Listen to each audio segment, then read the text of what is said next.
Uy! Ano mo na-scroll? Coach Team, bakit di mo ako kinuha? Di mo ako sinama sa lineup nyo. Kita mo to? Ito yung mga nakuha kong medal dito sa lugar namin. Ba't di mo kami niline up ni Terence Romeo pati ni Calvin Abueva eh?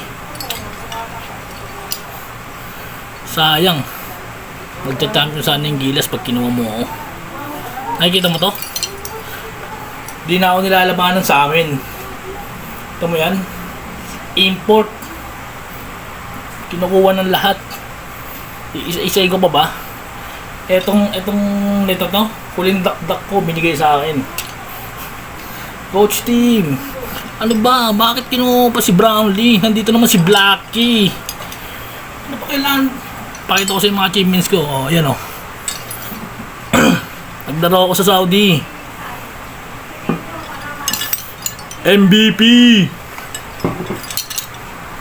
Ito pa, Coach Team oh. Nakikita mo ba to? Yung sinayang mo. Dapat kinuha mo ako eh. Kaso sinayang mo ako. Tapos ano?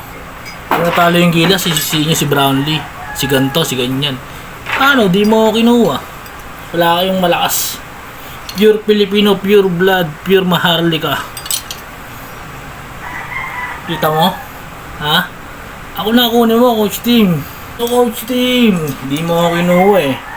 Pag natalo yung Gilas, wala na. Terence Romeo, Calvin Abueva, William, di mo kinuha. Wala na, may hina na yung team nyo. Papakita ko sana kayo mga highlights ko eh. Bang! Ay, kuya!